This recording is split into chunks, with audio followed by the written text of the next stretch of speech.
So hi ಸ್ನೇಹಿತರೆ, ನಮಸ್ಕಾರ. ನಾನು ನಮ್ಮ ಶ್ರೀನಾಥ್ ರೈಡರ್. ಇವತ್ತು ವಿಡಿಯೋ ಮಾಡ್ತಿರೋ ಉದ್ದೇಶ ಏನಂತಂದರೆ, ತುಂಬ ಜನ ಇವಾಗ ಬೈಕ್ ಟ್ಯಾಕ್ಸಿ ರೈಡರ್ಸ್ ಬೀದಿ ಪಾಲಾಗಿಬಿಟ್ಟಿದ್ದಾರೆ. ಇವತ್ತು ಒಂದೂವರೆ ಲಕ್ಷ ಜನ ಮೇಲೆ ಕೆಲಸ ಇಲ್ಲ.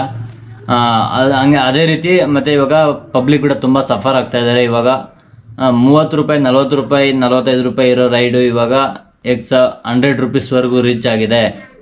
1 ಕಿಲೋಮೀಟರ್ 2 ಕಿಲೋಮೀಟರ್ಸ್ಗೆ 100 ರುಪೀಸ್, 150 ರುಪೀಸ್ ಇರಬೇಕು. 100 ರುಪೀಸ್ ಮಿನಿಮಮ್ ಆನ್ಲೈನಲ್ಲಿ ಬುಕ್ಕಿಂಗ್ ಆಗ್ತಾ ಇರೋದು. ಓಲಾ, ಊಬರ್ ಮತ್ತು ಈ ಥರದ್ರಲ್ಲಿ 100 ರುಪೀಸ್ ಚಾರ್ಜಸ್ ಆಗ್ತಾಯಿದೆ. ದೆನ್ ಮತ್ತು ಟಿಪ್ಸ್ ಆ್ಯಡ್ ಮಾಡಿದ್ರೆ ಮಾತ್ರ ಬುಕ್ಕಿಂಗ್ಸ್ ಆಗ್ತಾ ಇದ್ದಾವೆ. ಸೊ ಅಂತಂದ್ಬಿಟ್ಟು ತುಂಬ ವೀಡಿಯೋಸಲ್ಲಿ ನೋಡಿದ್ದೀರಾ. ನ್ಯೂಸ್ ಚಾನಲ್ಸಲ್ಲಿ ಕೆಲವೊಂದು ದೊಡ್ಡ ದೊಡ್ಡ ನ್ಯೂಸ್ ಚಾನಲ್ಸ್ಗಳು ಎಲ್ಲ ಬಂದಿದೆ. ನಮ್ಮ ಸರ್ಕಾರ ಇನ್ನೂ ಏನು ಮಾಡ್ತಾಯಿದೆ ಅಂತ ನನಗೆ ಗೊತ್ತಾಗ್ತಾ ಇಲ್ಲ.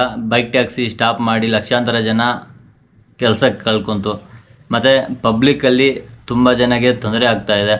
ನನಗೆ ರೀಸೆಂಟಾಗಿ ಒಂದು 2 ಡೇಸ್ ಅಂತ ನಿನ್ನೆ ಈವ್ನಿಂಗ್ ಒಬ್ಬರು ನನಗೆ ಮೆಸೇಜ್ ಮಾಡಿದರು. ಒಂದು ಪಬ್ಲಿಕ್ ಮೆಸೇಜ್ ಮಾಡಿಬಿಟ್ಟು, ಸಂಬಳ ಬರ್ತಾಯಿದೆ, ಸಂಬಳದಲ್ಲಿ ಇವಾಗ ನಾನು ಡೈಲಿ 10 ಕಿಲೋಮೀಟರ್ಸ್ ಆದರೆ ಟ್ರಾವೆಲ್ ಮಾಡಬೇಕು ಬ್ರೋ. ನಾನು ಬೈಕ್ ಟ್ಯಾಕ್ಸಿ ಯೂಸ್ ಮಾಡ್ತಾ, ಫಸ್ಟು ಬೈಕ್ ಟ್ಯಾಕ್ಸಿ ಇತ್ತು. ಬೈಕ್ ಟ್ಯಾಕ್ಸಿನಲ್ಲಿ ನಾನು ಹೋಗ್ತಾ 100 ರೂಪಾಯಿ, ಬರ್ತಾ 100 ರೂಪಾಯಿಗೆ, 100 ಇಲ್ಲ 110 ರೂಪಾಯಿಗೆ ನಾನು ಅಪ್ ಆ್ಯಂಡ್ ಡೌನ್ ಜರ್ನಿ ಮಾಡ್ತಾಯಿದ್ದೆ.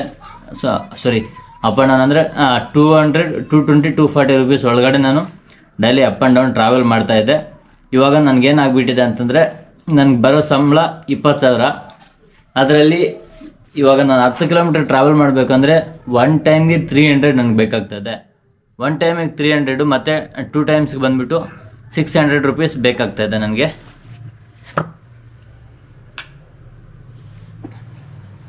ನನಗೆ ಬರೋ ಸಂಬಳ 20,000. ನನಗೆ ಇವಾಗ ಟ್ರಾವೆಲ್ಗೆ ಮಾತ್ರ ಪರ್ ಡೇ 600 ಬೇಕು. ಪರ್ ಡೇ 600 ಅಂತಂದರೆ ನನಗೆ ಪರ್ ಮಂತ್ ಎಷ್ಟಾಗ್ಬಿಡುತ್ತೆ?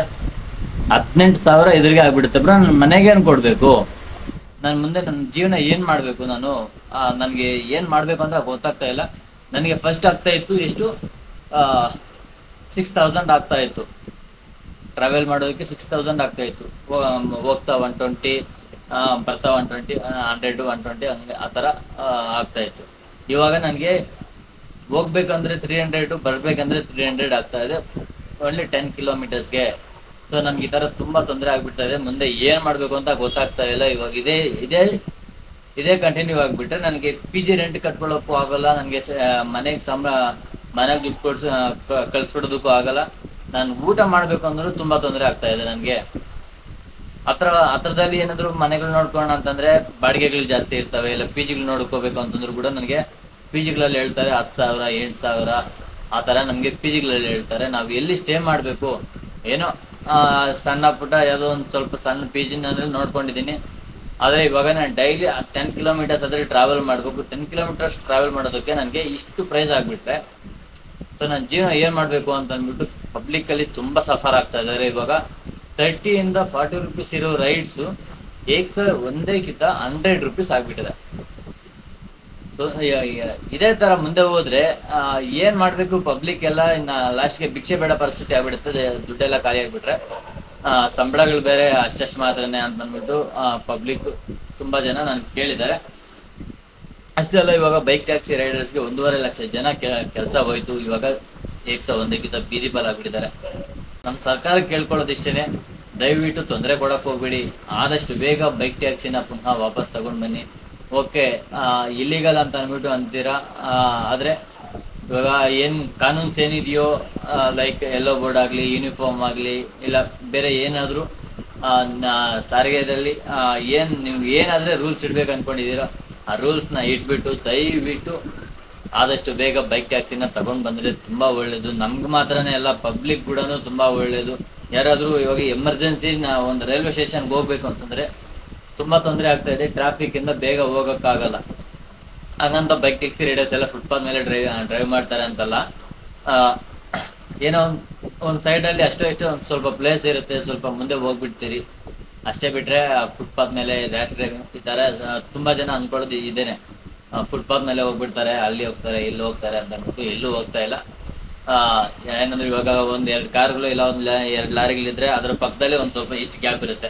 ಆ ಗ್ಯಾಪಲ್ಲಿ ಆಟೋ ಹೋಗೋಕ್ಕಾಗಲ್ಲ, ಕಾರು ಹೋಗೋಕ್ಕಾಗಲ್ಲ. ಅಂಥ ಜಾಗದಲ್ಲಿ ಬೈಕ್ ಅವ್ರು ತೂರಿಸ್ಕೊಂಡು ಹೋಗ್ಬಿಟ್ಟು ಸ್ವಲ್ಪ ಆದಷ್ಟು ಬೇಗ ಅವ್ರನ್ನ ರೀಚ್ ಮಾಡ್ತಾರೆ. ಅಷ್ಟೇ. ಅದರಲ್ಲಿರೋ ಬೆನಿಫಿಟ್ಟು ಕಮ್ಮಿ ಪ್ರೈಸು, ಬೇಗ ಟ್ರಾವೆಲ್, ಮತ್ತು ಕಸ್ಟಮರ್ಗೂ ಒಳ್ಳೆ ಬೆನಿಫಿಟ್ಟು, ರೈಡರ್ಸ್ಗೂ ಒಂದು ಸ್ವಲ್ಪ ಬೆನಿಫಿಟ್ಟು. ಅಷ್ಟು ಅನುಕೂಲತೆಗಳು ಇದ್ದಾವೆ ನಮ್ಮ ಬೈಕ್ ಟ್ಯಾಕ್ಸಿದಲ್ಲಿ. ಆದಷ್ಟು ಬೇಗ ಇವಾಗ 1 ಅವರ್ ಇರೋ ಇವಾಗ ಒಂದು ಆಟೋ ಆಗಲಿ ಇಲ್ಲ ಕ್ಯಾಬ್ ಆಗಲಿ 1 ಅವರ್ ಜರ್ನಿ ಇದ್ದರೆ ಬೈಕಲ್ಲಿ ಒಂದು 20 ಮಿನಿಟ್ಸಿಂದ 30 ಮಿನಿಟ್ಸ್ ಒಳಗಡೆ ಡ್ರಾಪ್ ಆಗಿಬಿಡುತ್ತೆ ಅವ್ರಿಗೆ.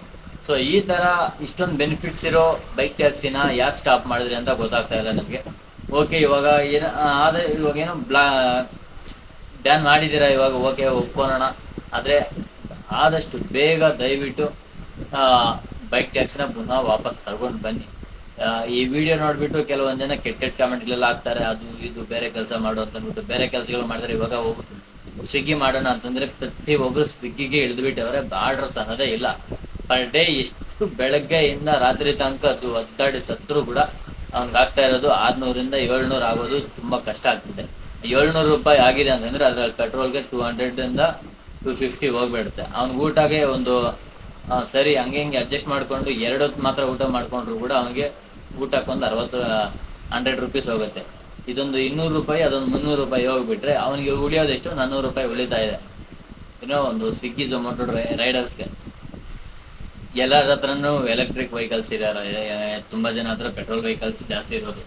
ಏನೋ ಬೈಕ್ ಟ್ಯಾಕ್ಸಿ ರೈಡರ್ಸ್ ಇದ್ದಾರಲ್ಲ ಅವ್ರಿಗೆ ತುಂಬ ಅಂದರೆ ಪೆಟ್ರೋಲ್ ಗಾಡಿಗಳೇ ಇರೋದು. ಪೆಟ್ರೋಲ್ ಗಾಡಿಗಳೇ ಅಂತಂದರೆ ಸುಮ್ಮನೆ ಇರಲ್ಲ. ಇವಾಗ 102 ರೂಪಾಯಿ 103 ರೂಪಾಯಿ ಇದೆ ಪೆಟ್ರೋಲ್. ಸೊ ಯೋಚನೆ ಮಾಡಿ, ಸ್ವಲ್ಪ ಏನಾದರೂ ಕೆಟ್ಟದಾಗ ಕಾಮೆಂಟ್ಗಳು ಹಾಕುವಾಗ ಸ್ವಲ್ಪ ಯೋಚನೆ ಮಾಡಿ ಏನು ಮಾತಾಡ್ತಿದ್ದಾರೆ ಅಂತ ಅಂದ್ಬಿಟ್ಟು ಸ್ವಲ್ಪ ಗಮನಕ್ಕೆ ತಗೊಂಡು ಕಾಮೆಂಟ್ಗಳು ಮಾಡಿ. ಸೊ ನಾನು ಇಷ್ಟು ಹೇಳ್ತಾ ನಾನು ಮಾತು ಮುಗಿಸ್ತೀನಿ. ಪಬ್ಲಿಕ್ಕು ತುಂಬ ರಿಯಾಕ್ಟ್ ಆಗಬೇಕು, ಇಲ್ಲ ಅಂತಂದರೆ ಬೈಕ್ ಟ್ಯಾಕ್ಸಿನೇ ಕಳ್ಕೊಳ್ಳೋ ಚಾನ್ಸಸ್ ಅಂದರೂ ತುಂಬ ಇದೆ. ಸೊ ಆದಷ್ಟು ಬೇಗ ಪಬ್ಲಿಕ್ ರಿಯಾಕ್ಟ್ ಆಗ್ತಾ ಇದ್ದರೆ ನಮಗೆ ಒಂದು ಒಳ್ಳೆ ಸಪೋರ್ಟ್ ಸಿಗುತ್ತೆ. ದೆನ್ ಇನ್ ಕೇಸ್ ಏನಾದರೂ ಸ್ಟ್ರೈಕ್ ಏನಾದರೂ ನಡೆಯೋಂಗಿದ್ರೆ ನಾನು ತಿಳಿಸ್ಕೊಡ್ತೀನಿ. ಸ್ಟ್ರೈಕ್ ಎಲ್ಲ ಸ್ವಲ್ಪ ಭಾಗವಹಿಸಬೇಕೆಂದು ನಾನು ಬೇಡ್ಕೊತೀನಿ. ಇಷ್ಟು ಹೇಳ್ತಾ ನನ್ನ ಮಾತು ಮುಗಿಸ್ತೀನಿ. Thank you so much. Love you. Bye bye.